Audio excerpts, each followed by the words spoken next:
I am Mark Wanamaker, and I am a film historian and author who has written various books on Hollywood history and the motion picture industry. I am a historical consultant on motion pictures and television shows and have been an interviewee or contributor to over 200 documentary films and supply historical information to all media around the world on Hollywood and the film industry through Bison Archives. We are viewing The Little American, starring Mary Pickford, made in Hollywood in 1917 by Cecil B. DeMille for Artcraft Pictures, a division of Paramount Pictures.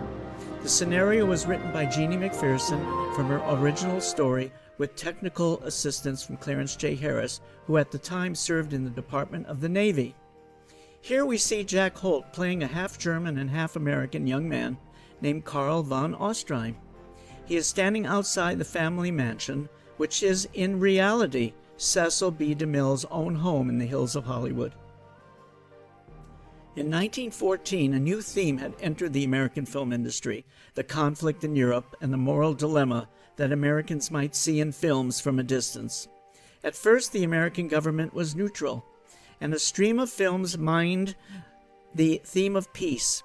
In 1914, Be Neutral was released 2 days before President Wilson's formal declaration of neutrality. There were pro-war films too. Vitagraf's The Battle Cry of Peace showed America being invaded by Germans, and then came Alla Nazimova's War Brides, 1916. Mary Pickford, with her writer friend Frances Marion, created daily talks in national newspapers. Their main theme was to take the pacifist high road, which echoed the theme of Nazimova's War Brides. The film introduces Mary Pickford saluting the American flag, highlighting the theme of American patriotism in the face of war. The film's overall purpose was to excite the public to support the war effort and was a combination of a drama and a propaganda film. In May of 1915, when the ocean liner Lusitania was torpedoed by a German submarine, over 100 of the bodies had drifted ashore were identified as Americans. From then on, the American government announced the fighting philosophy of preparedness. Famed filmmaker Thomas Ince released a major feature film entitled Civilization, which supported a future war effort to help the European allies. In the spring of 1916, Woodrow Wilson won a slim victory at a re-election, and by early 1917 had formed a committee on public information, a propaganda organ charged with creating pro-war fever. The CPI, as it was called, headed by journalists, published millions of leaflets, articles, books, posters, and photos backing the Allied armies and how bad the Germans were. Here we see Angela at her home in Los Angeles. The interior design was by art director Wilfred Buckland.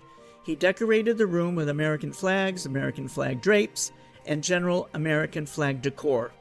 Here we see Senator John Moore, played by James Neal, Bobby Moore, played by Ben Alexander, Raymond Hatton, who's coming in soon as the Count Jules de Destin, and Jack Holt as Karl von Ostheim.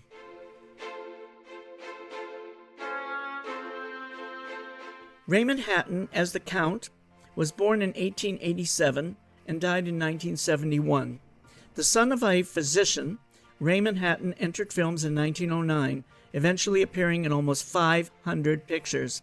He continued to appear in DeMille films, but was best known as the tobacco-chewing, rip-snorting Rusty Jocelyn in the popular Western series Three Musketeers.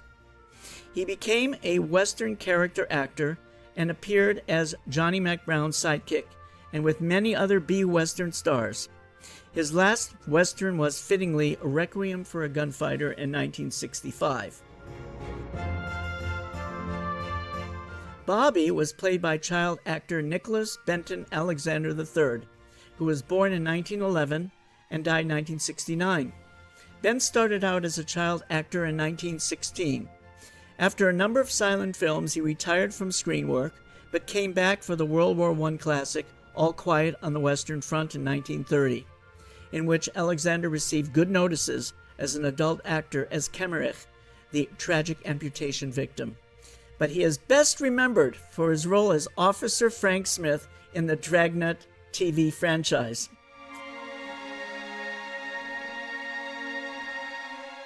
Jack Holt, seen here as Karl von Ostheim, was born in 1888 in New York City and died in 1951.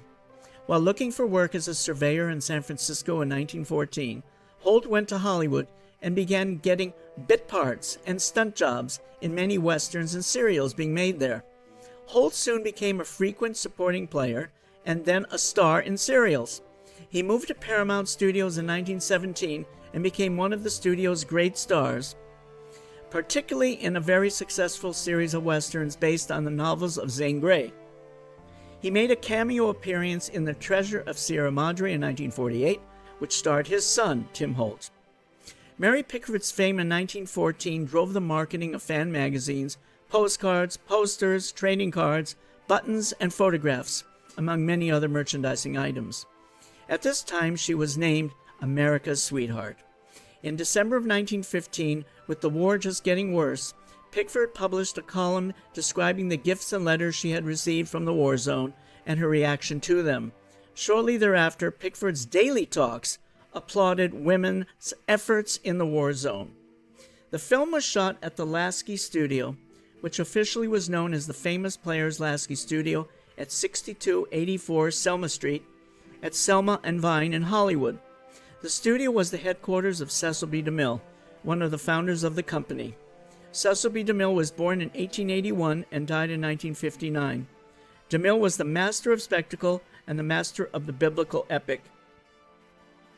In 1913, Jesse L. Lasky, Samuel Goldwyn, and DeMille formed the Lasky Feature Play Company, which later evolved into Paramount Pictures.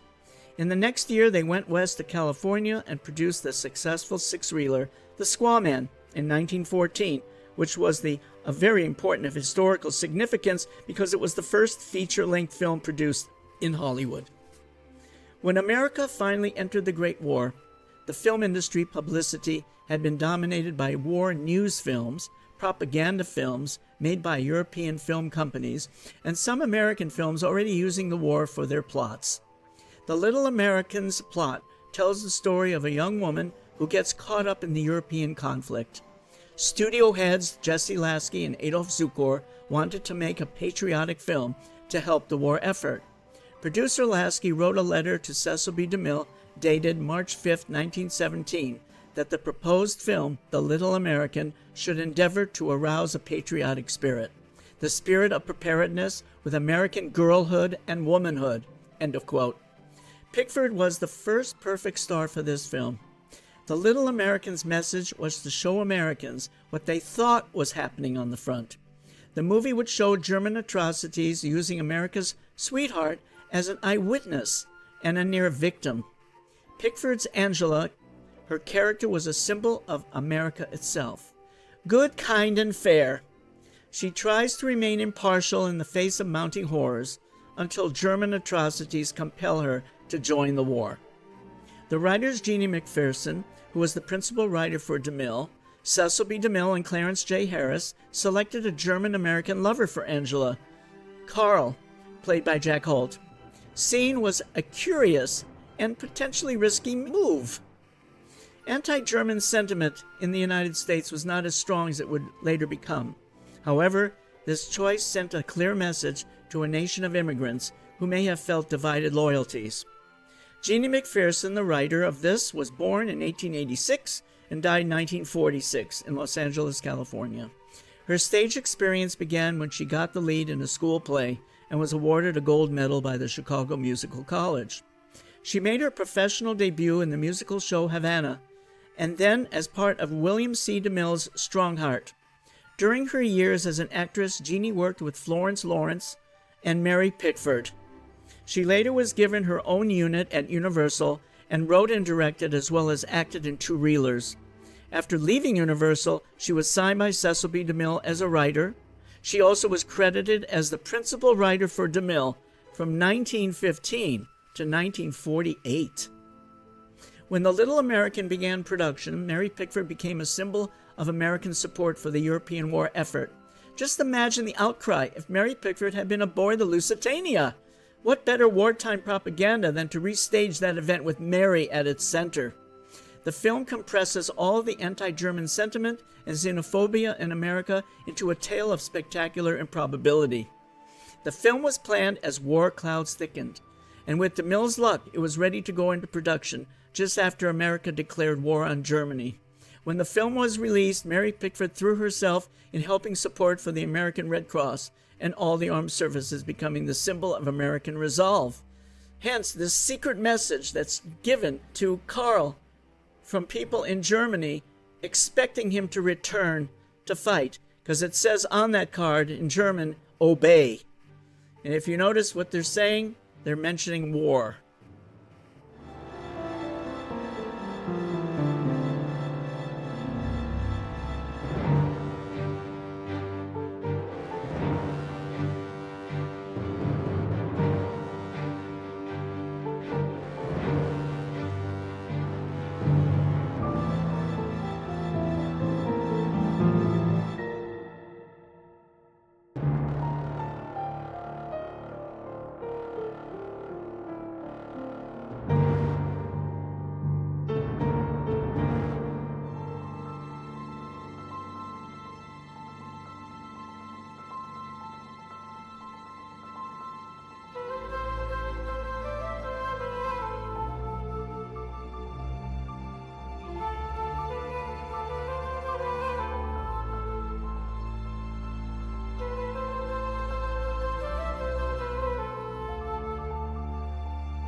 Here we see Angela driving her car in her neighborhood and is stopped by Count Jules de Destin and told of the news about France joining the war against Germany. The film location is in the city of Pasadena and shows one of the great mansions behind Angela that dominate the area. Nearby is San Marino, where the famous Huntington Estate and Museum is located. Pasadena and its environs was a popular film location which featured the Busch Gardens estate, where Mary Pickford made several films. Now, Busch Gardens continued as a popular location into the 1920s and 1930s. The Adventures of Robin Hood with Errol Flynn used the Busch Gardens for the archery tournament scenes in 1938, and where scenes from Gone with the Wind were shot in 1939.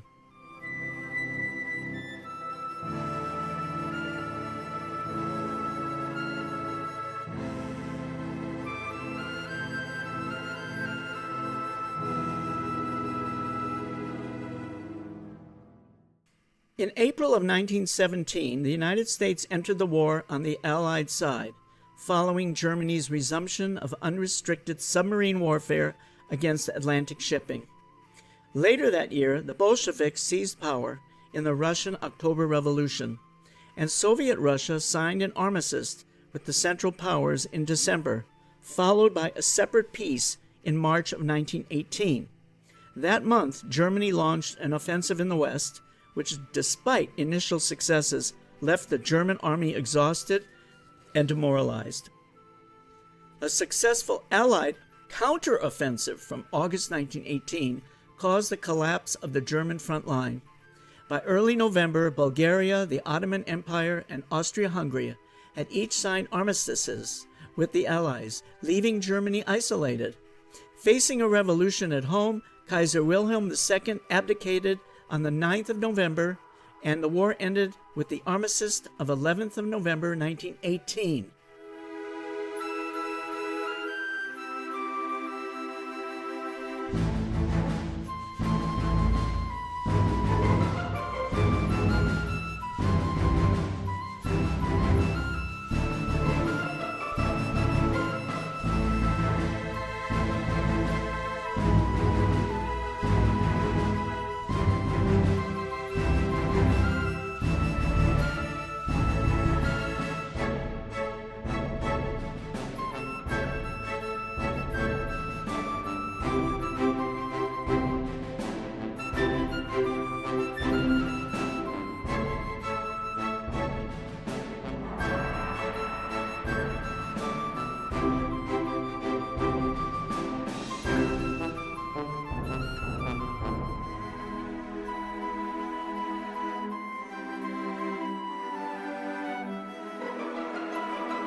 These battle scenes were shot at the Lasky Ranch in the Hollywood Hills, and you can see here that this was an accurate depiction of the wounded being evacuated from the battle grounds.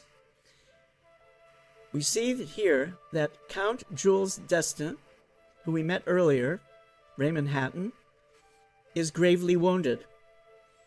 And according to his battle report tag, that his arm must be amputated. Note here the battlefield Red Cross dog that was used to messenger water, medicine, and other supplies across dangerous battlefield conditions. This was a common practice during the war.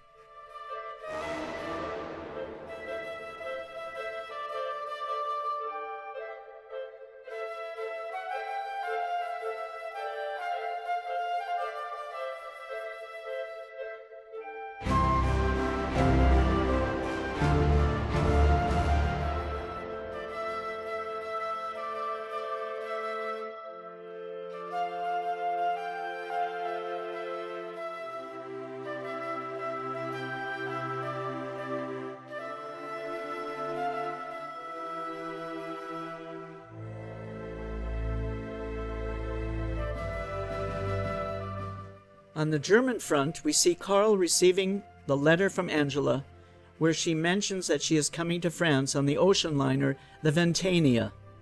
This scene illustrates the soldiers entrenched in buildings, fields, or wherever they could avoid bombardment.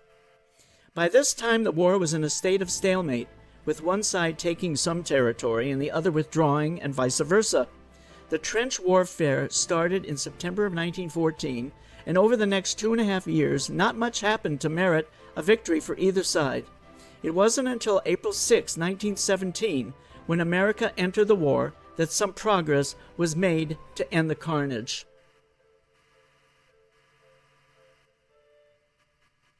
We see Angela wearing a custom U.S. Army uniform as she boards the ocean liner Ventania, as an official Army representative on a mission for the U.S. Department of State. Mary Pickford, in real life, became a mascot for the Department of the Navy, Army, and Air Corps, and she had custom uniforms made at the studio when she appeared during and after the war, raising money and morale for the war effort. She wore this uniform in many still photographs with real Army and Navy representatives.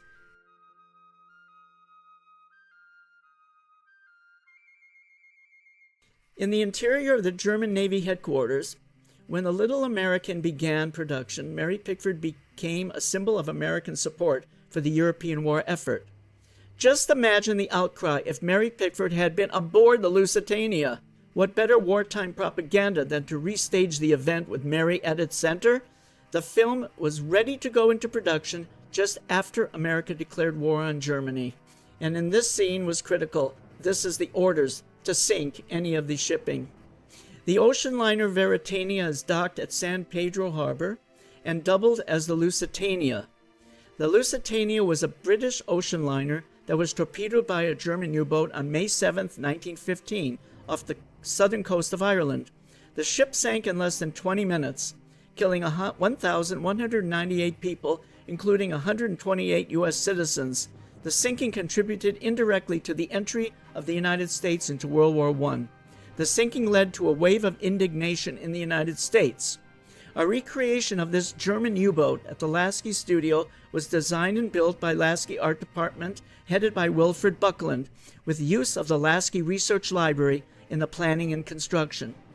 Angela's gown that you see here was designed by costume designer Lady Duff Gordon. Lady Gordon designed all the gowns worn by the women in the film. The Lasky Wardrobe Department dressed the entire cast. Lady Duff Gordon was born in 1863 in London, England, and died in 1935. Gordon was a top fashion designer with a clientele of royalty, socialites, and entertainment celebrities.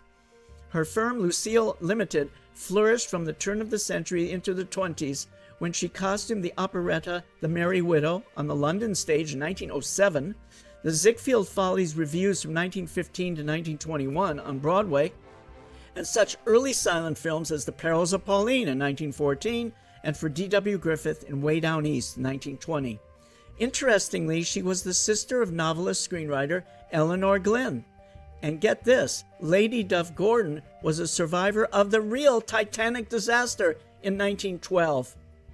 In preparation for the sinking of the Veritania as the Lusitania, art director Wilfred Buckland was building the complicated hydraulic sets needed to sink a ship.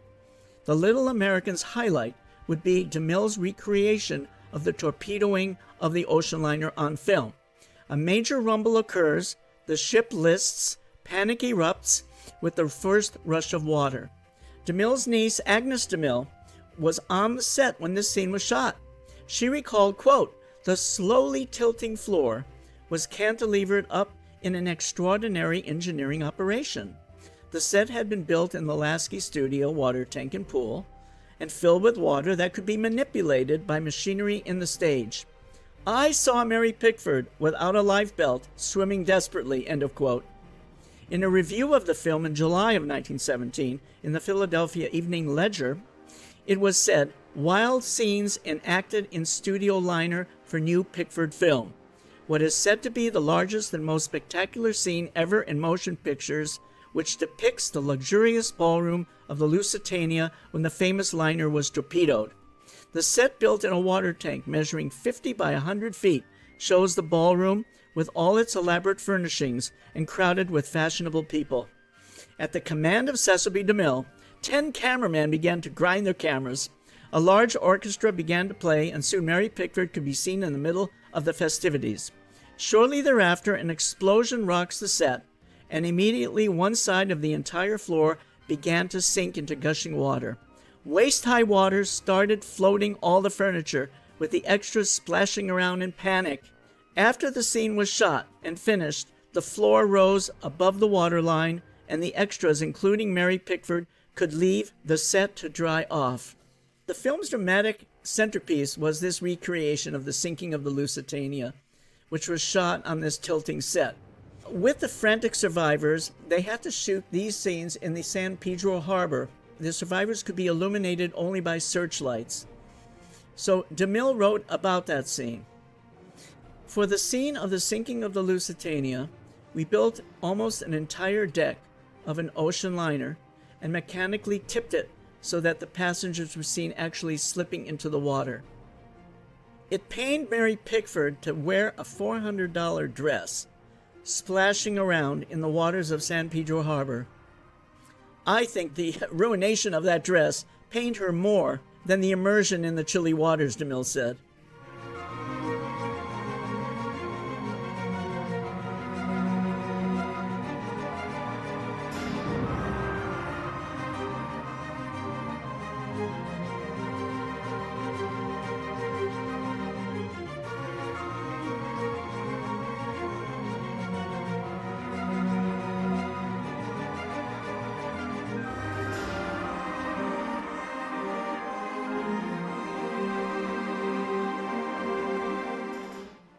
Now, in these scenes, using the San Pedro Harbor for the scenes of the travelers jumping off the ship at night into the harbor waters, stunt actors from around Hollywood were paid extra for the dangerous jump, where they could land on top of one another and could cause really some serious damage.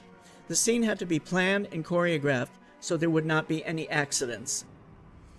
Now, this seems familiar, doesn't it? Because there were 19 commercial films made about the sinking of the Titanic between 1912 and 2024.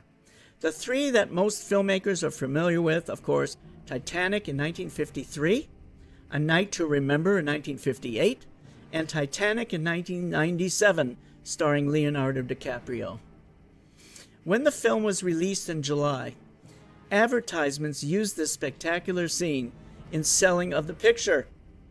An advertisement in an Illinois paper announced, quote, "See the reproduction of the sinking of the Lusitania in the Little American."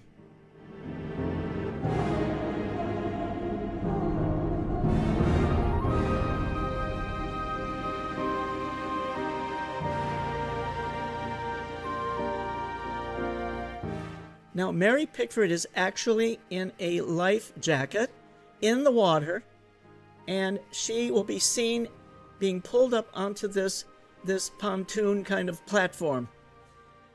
And this is where DeMille was watching her carefully, wearing that $400 dress, and you'll see her being pulled up into safety. There, she's being pulled up. That's Mary Pickford herself, not a stunt actress.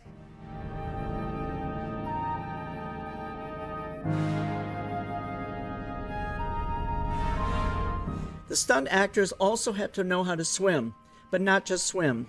They had to swim in full suits, dresses, whatever, which is very dangerous. So they really, this was a specially planned and choreographed scene with hundreds of extras, particularly stunt extras.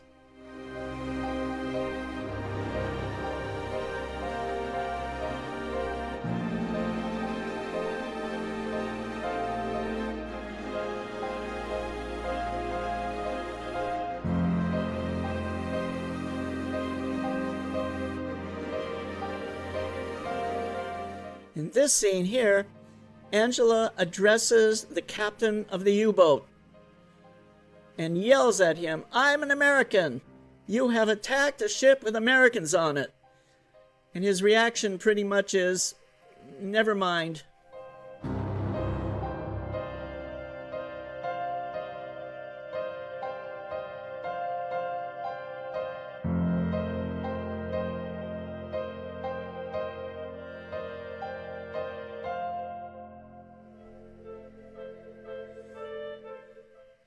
Back on the front, Carl and his artillery units celebrate the news of the sinking of the Veritania. Carl's commanding officer, center, is Walter Long. Born in 1879 and dying in 1952, he became a long-time character actor.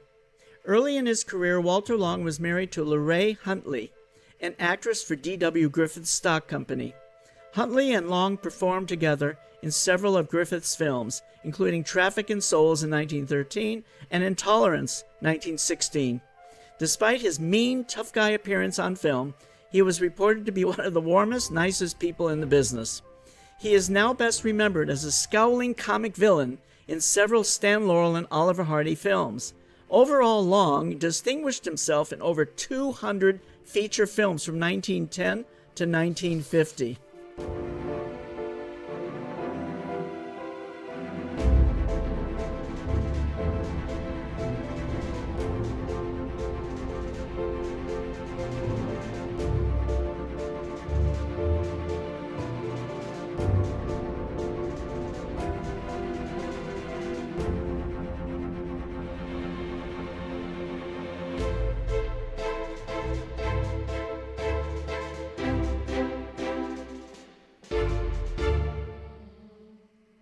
The German U-boats waged unrestricted submarine warfare against the UK. A first campaign in 1915 was abandoned after strong protests from the United States, but in 1917 the Germans, facing deadlock on the continent, saw no other option than to resume the campaign in February of 1917. The renewed campaign failed to achieve its goal mainly because of the introduction of convoys. Instead, the campaign ensured final defeat, as the campaign was a contributing factor to the entry of the U.S. in the First World War. These water scenes you see here with Mary on the fishing boat were shot near the San Pedro breakwater in the San Pedro harbor. Within the harbor was an ocean liner that was rented for the embarking and deck scenes, and also the scenes you saw of a facade of an ocean liner where the stunt actors were jumping into the waters. The French village of Vangy sets were built on the back lot of the Lasky Studio on Sunset Boulevard and Argyle Street in central Hollywood. The main studio lot at Sunset, Vine, Selma, and Argyle Street was established when the Lasky Company came to Hollywood in 1913, where they filmed their first film, The Squaw Man, directed by Cecil B. DeMille. Now you see all the horses here. All these were used in the film. They came from the many stables in the San Fernando Valley that supplied the demand of all the studios, large and small, who are producing Western films. The bread and butter revenue these films were drawing into the theaters. At this time, the Western producers created an industry within an industry, with studio ranches, actors, directors, editors, writers, and many others all working in Western films.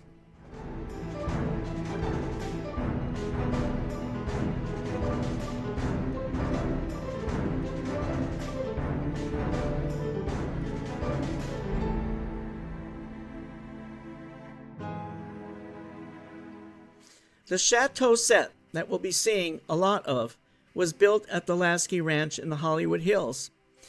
This was also the birthplace of Universal City before they moved further west to Lancashire Boulevard, where Universal is today.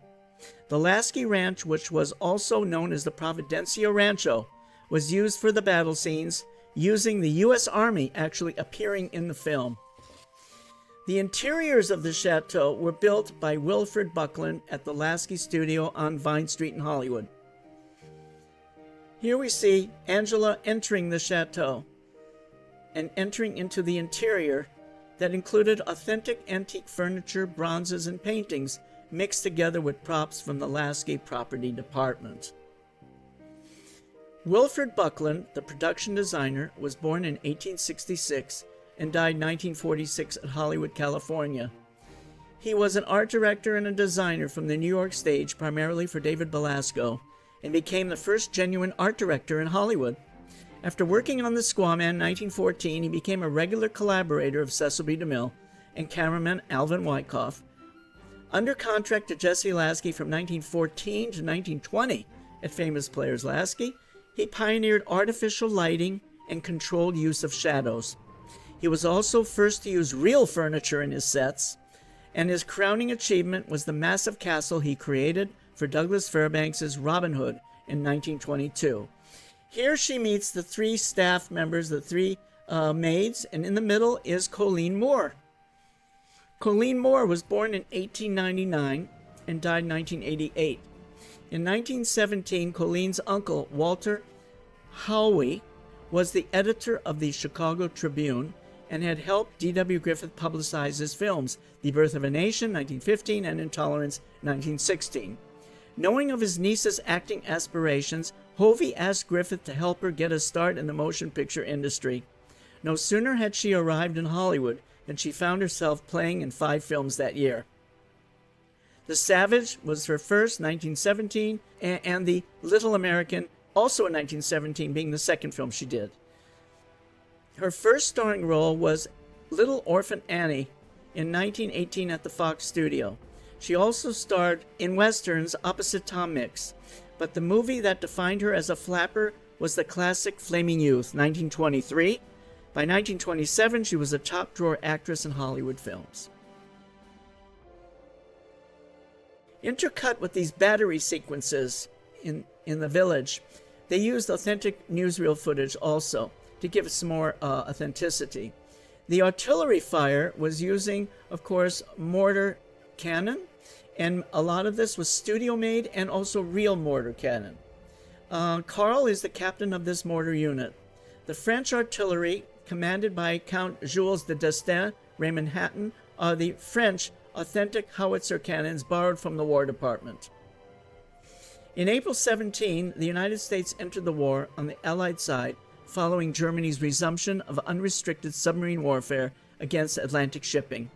One of the only 2 films in which Mary Pickford was directed by Cecil B. DeMille, A Romance of the Redwoods, was the first of the DeMille-Pickford films that was shot in 5 weeks, beginning in February 17, 1917, in Santa Cruz County in California. The Little American began shooting 3 weeks after Romance of the Redwoods was completed. The 2 were released a few months apart in September of 1917. The French wounded soldiers, seen here being brought into the ambulance, are brought to the chateau during this French retreat. You may notice in the cast list some famous names like Wallace Beery, Ramon Navarro, without character names, other than maybe a wounded soldier. You never actually see these actors, but they are known to have been in the film because it was written about, including in DeMille's autobiography. Now you see here the panic now of the staff and Mary. They're trying to leave.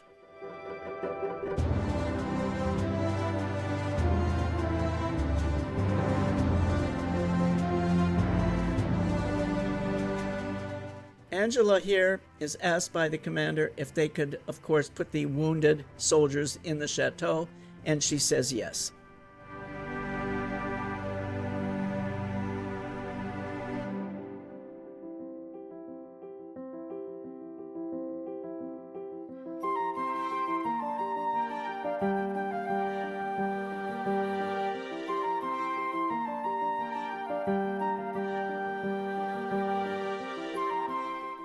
Everyone is planning to leave the chateau, and the manager of the chateau cannot get her to leave with him.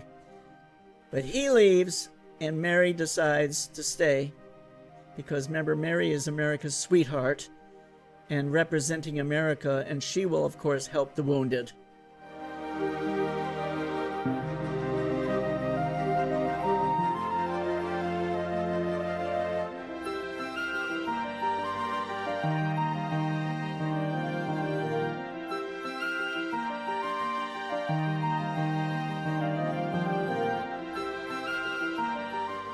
Mary says she's going to stay and convinces the 3 maids to stay with her.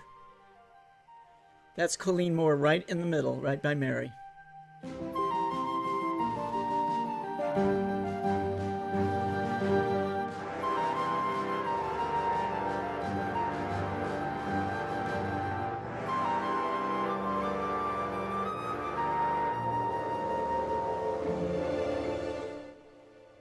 In the town of Vangy, where the Germans are now going to occupy, the Lasky Studio prop department had to prepare for a major film with thousands of props that had to be ready within 1 month. From uniforms of French and German soldiers to banners and streamers and cannons, the research department had to prepare the research for the art and prop departments with the acquisition of saddles for horses, long French bread for peasants to give to soldiers, autos and ambulances with military and civil paint jobs with numbering, and, of course, officers must have wristwatches, cigarettes, and French settings all decorated with authentic interiors.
Before the French army withdraws from the town of Angy, they must hide some communication equipment in the chateau because they figure that's where the German command will set up their communications department. So that's what this is all about. We see them looking for a place to hide this spy equipment.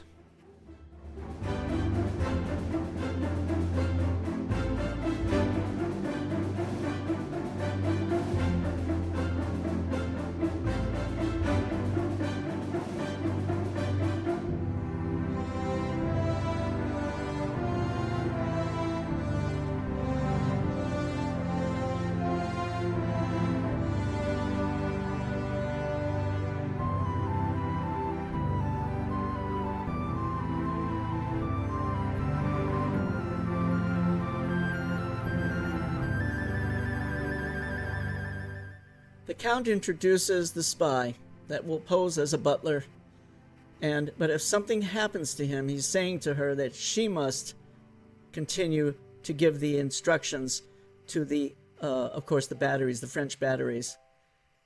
and she accepts.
We finally see the head unit coming in to establish the headquarters at the chateau.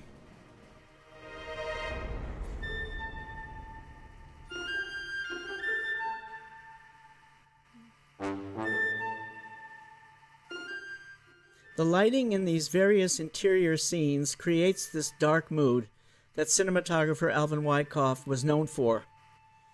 He was born in 1877 in New York, and he was known for DeMille's Rose of the Rancho in 1914 and The Lost Jungle in 1934. He died in 1957 in Los Angeles, and he is considered one of the most pioneering Hollywood cinematographers, a frequent collaborator with Cecil B. DeMille and art director Wilford Buckland. He later became under contract to the Paramount Studios between 1914 to 1926.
The American press reported that Mary Pickford stars as Angela Moore, a young American passenger on a boat torpedoed by the Germans at the outset of World War I in 1914. Trapped by the enemy in a French chateau, Angela bravely faces the horrors of war and the terrible pain of heartbreak. The French newspaper Le Grand Observer stated on August 4, 1917, Angela Moore is forced to face experiences that would try the soul of the bravest, and Mary Pickford's performance is not found wanting, end of quote.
While the soldiers are breaking in through the front, Carl leads a group of artillerymen to find another entrance to the chateau and end up in the wine cellar.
To heighten the danger of the soldiers breaking into the chateau, the maids and Angela are becoming desperate. They might be raped and killed by the marauding soldiers. Propaganda films like this were using the violence of war to horrify the audiences of German brutality. Angela faces off with the German troops, hoping that being an American will calm them down.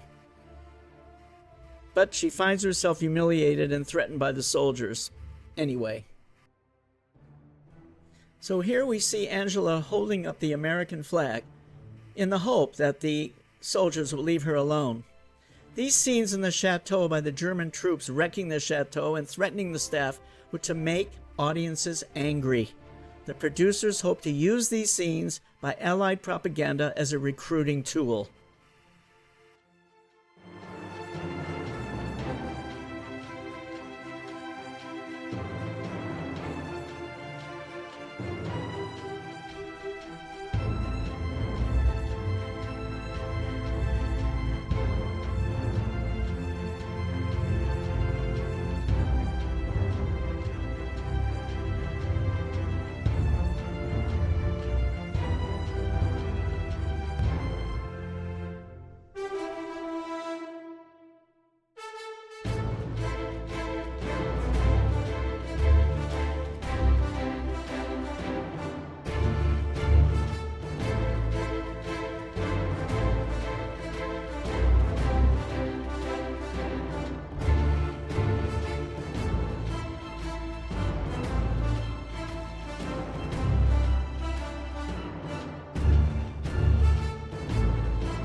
American World War I feature films other than The Little American were produced between 1917 and 1918.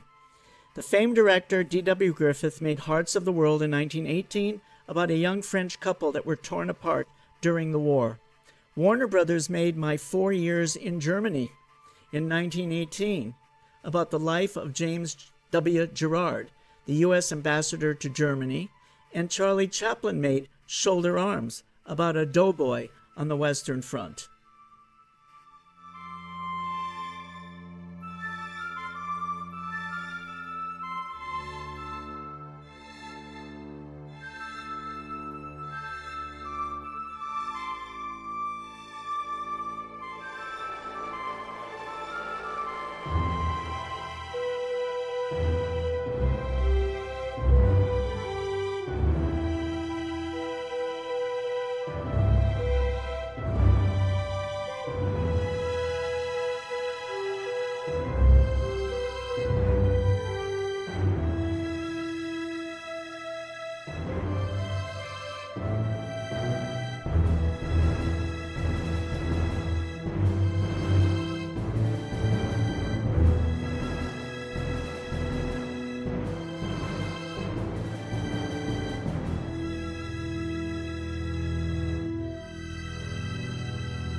In the next few scenes, we see Angela being manhandled by the German troops.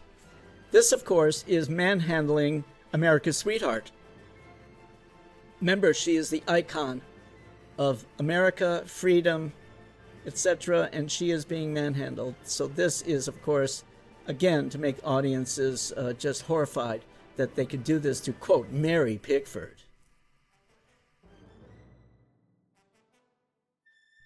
Coming in is the German colonel. It is Hobart Bosworth. Bosworth was born in 1867 and died in 1943. Bosworth was a pioneering movie director, writer, producer, and actor.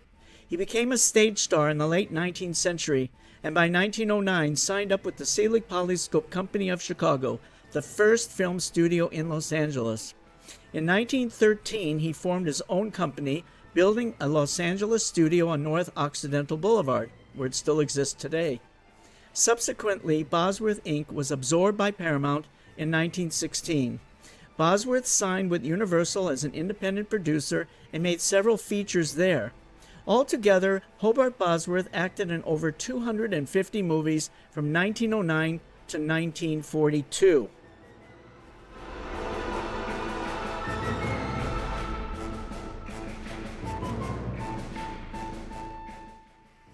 We see here the German soldiers setting up this headquarters.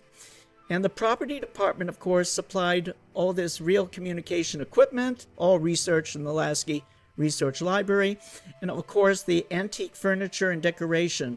But for these scenes, replicas were used to be destroyed or damaged. In the history of war and revolution, it was customary for warring groups to destroy art and precious artworks or loot them to be resold.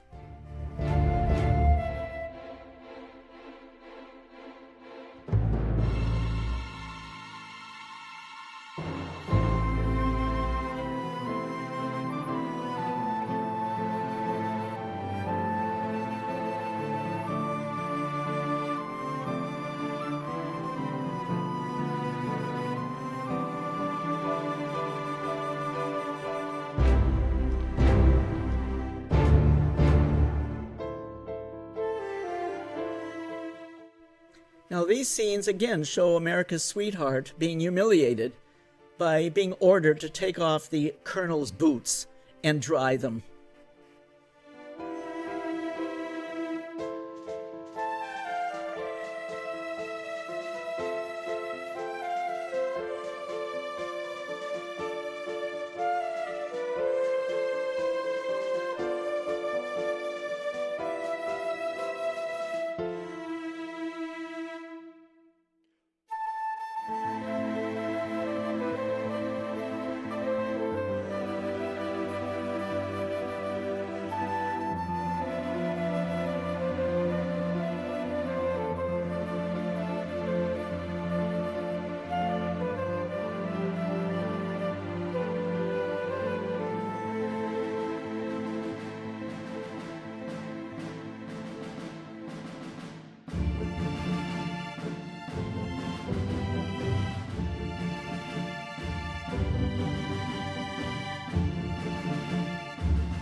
Here we see a good example of one of the replica antique chairs being demolished to be burnt in the fireplace. Also a statue was supposed to be marble or something like that.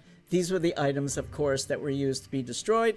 The other real antique furniture, of course, would stay. This is a painting, which is painted at the Lasky Art Department, which could be ripped up, shredded, do whatever they wanted. Here they are going to wrap bread with it.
In this scene, we see Colleen Moore playing the maid who has been raped, roughed up, whatever it is, which shows you that the brutality of the German soldiers.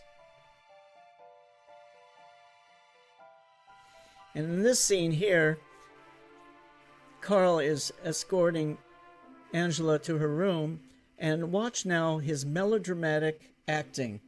This was done to accent for the audience's melodrama, meaning that it's just to get people excited and also to be kind of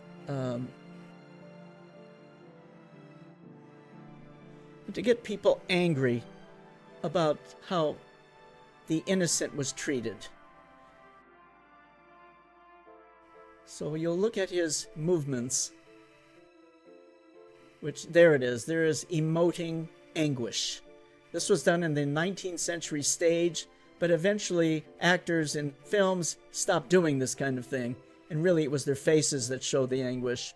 But DeMille wanted this because it's just a stronger point to make for the audiences, as this is a propaganda film. Also, religion as a theme throughout the film was what writer Jeannie McPherson highlighted in several scenes. Now here, Angela is holding a crucifix. There was also characters crossing themselves, wearing crosses, referring to God, and the image of Christ overlooking the horrors of war.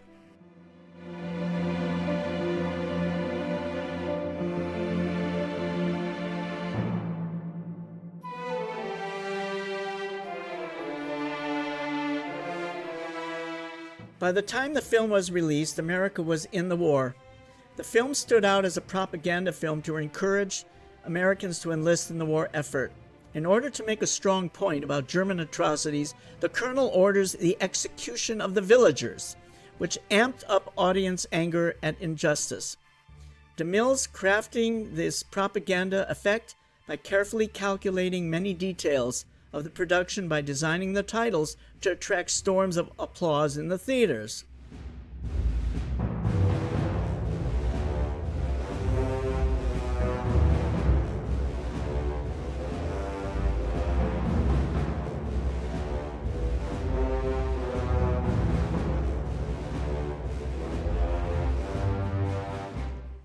In these scenes, Angela actually can get a pass to leave, and she figures she will leave, and she gets the pass from the colonel.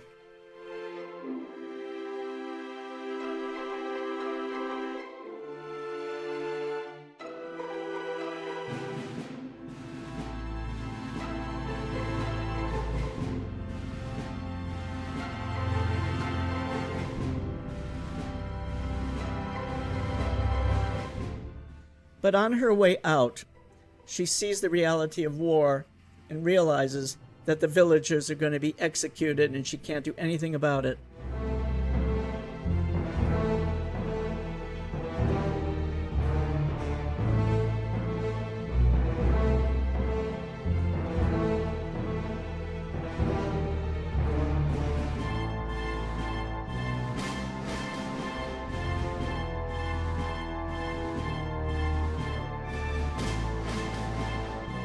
This is the moment she gives up her neutrality and becomes a spy, giving information to the French with that hidden telephone in the chateau.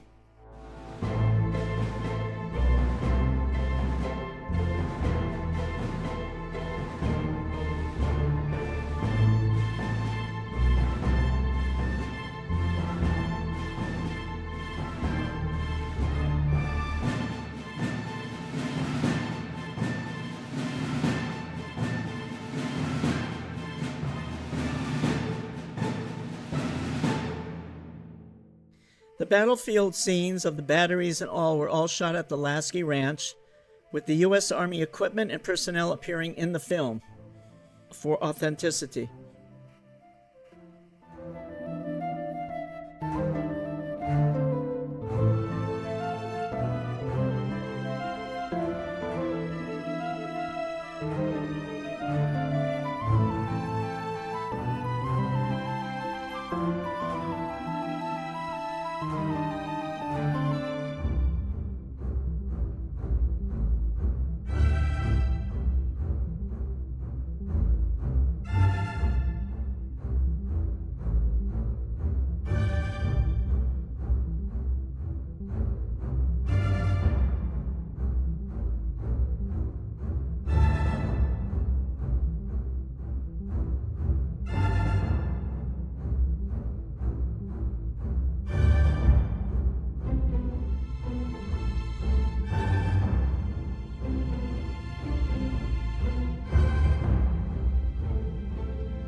In these scenes of Angela being arrested, the uniforms of the infantry soldiers and officers were as authentic as could be.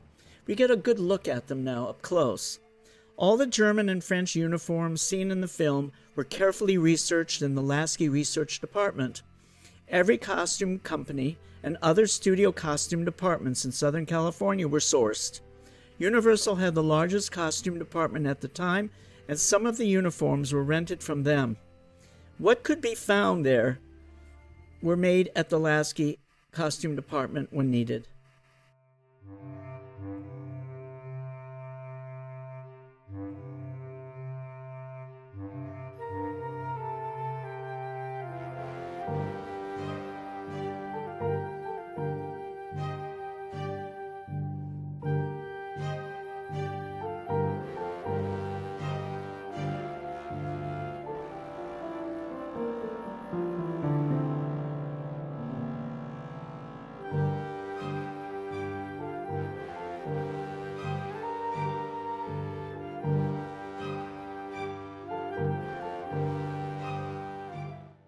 We see Angela meeting with everyone at this court-martial.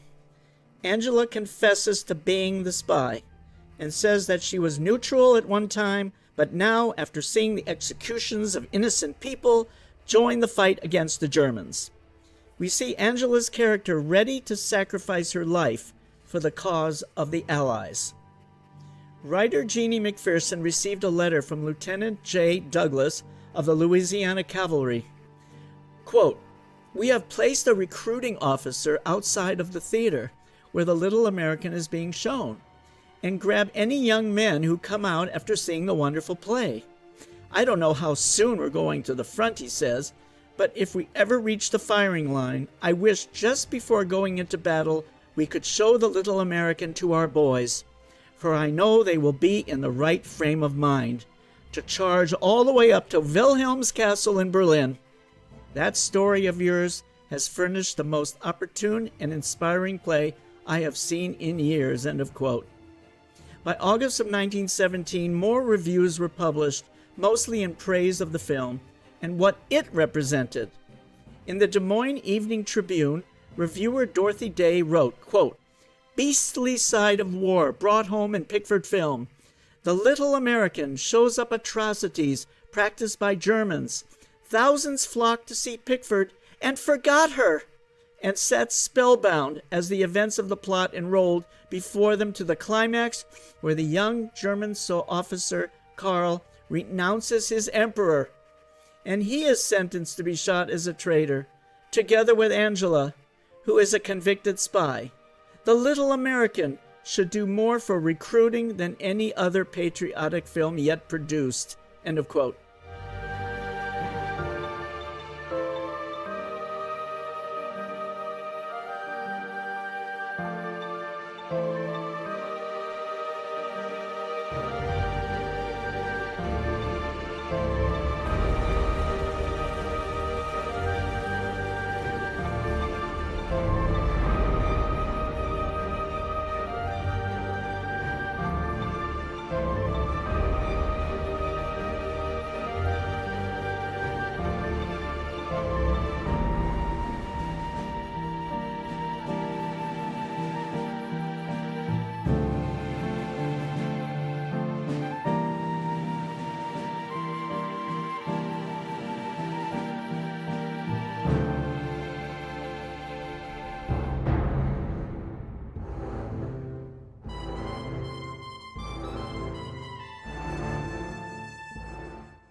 This scene of the execution of Angela and Karl is symbolic that how could Mary Pickford, America's sweetheart, playing Angela, could be executed by the Germans? This is unheard of.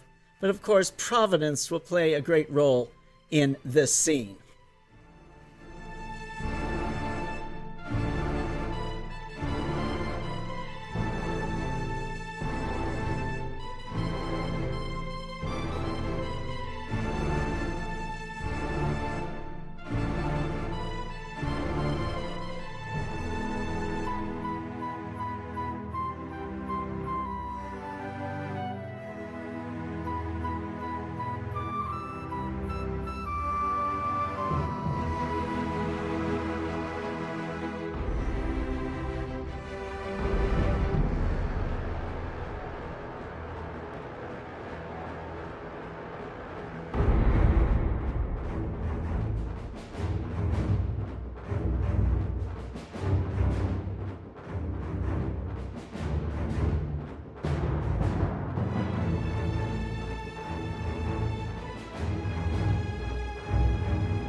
These scenes of a hellish desolation with explosions were all shot at the Lasky Ranch in the Hollywood Hills at night. Now, cinematographer Alvin Wyckoff was a specialist in nighttime camera work, and his beautiful lighting in this pinkish tint is a cinematic delight. Wyckoff later worked in many more films with DeMille, like, for example, The Rose of the Rancho in 1914, The Virginian in 1914, The Cheat 1915 with Sesshu Hayakawa, Carmen 1915, and Joan the Woman in 1916, both with star Geraldine Farrar. And as mentioned earlier, he was a frequent collaborator with both DeMille and Wilfred Buckland.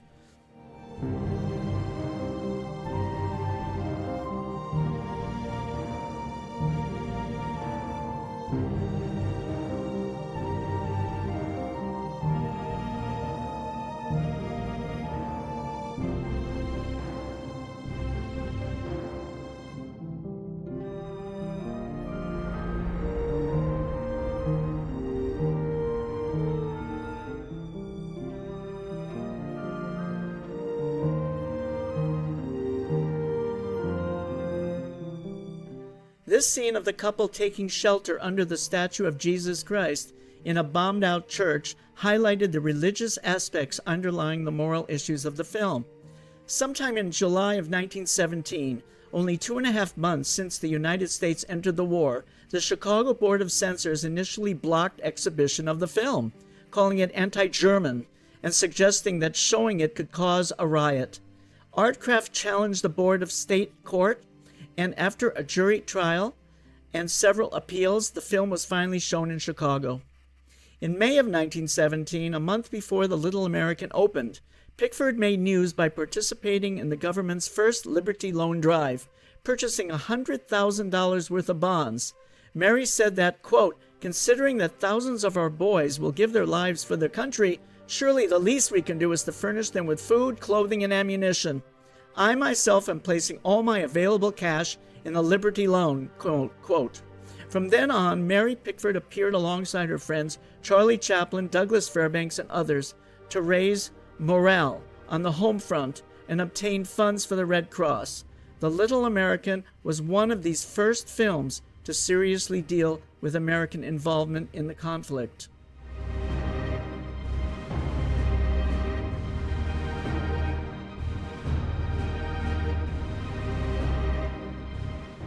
The Canadian newspaper Calgary Herald on June 30th, 1917, wrote, quote, "The combined arts of Mary Pickford and Cecil B. DeMille have been linked together in the cause of a great photoplay, and judging from advanced reports, this production will go down in motion picture history as one of the greatest works of art, as well as one of its most powerful appeals," end of quote. It was announced in the press of October of 1917 that movie stars to be seen in Liberty Loan pictures, quote, "A special series of 500-foot Liberty Loan subjects have been produced with the most famous array of American male and female stars ever seen in a single production, and this kind of publicity promotes to do much for selling bonds."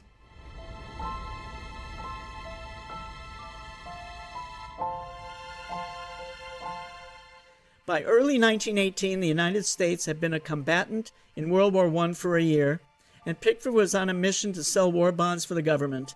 As the nation's favorite movie star, she was central to the motion picture industry's efforts to support the war and lift morale on the home front through speeches, fundraising, appeals, propaganda films. Her tireless efforts on behalf of the war would transform her from a film star to national symbol, representing not just the ideal woman, but America itself. By 1914, when the European War began, she had starred in two of the year's biggest blockbusters, Hearts Adrift and Tess of the Storm Country.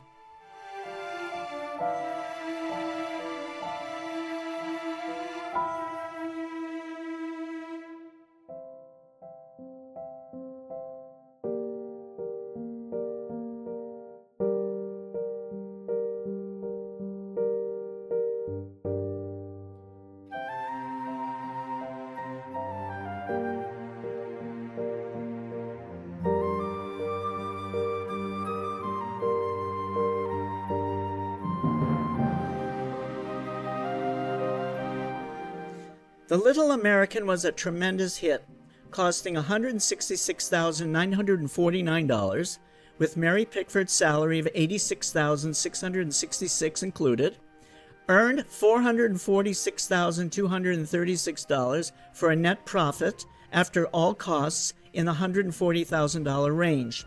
Artcraft Pictures was a sub-distributor under Paramount Pictures that handled key films from key filmmakers at increased rental prices. At the Clunes Auditorium in Los Angeles, it was reported in the Los Angeles Evening Express on July 14th that Mary Pickford would make a personal appearance at the opening of The Little American. In a graceful speech she made at the auditorium, she paid tribute to California in return to the ovation given to her by the thousands of theater goers. The Little American was heralded by the Chicago Tribune on September 8, 1917. Quote, Mary Pickford's latest production, pronounced by many one of the most remarkable pictures that has appeared in months. The picture is directed by Cecil B. DeMille and is without a doubt a masterpiece of direction, acting, and photography.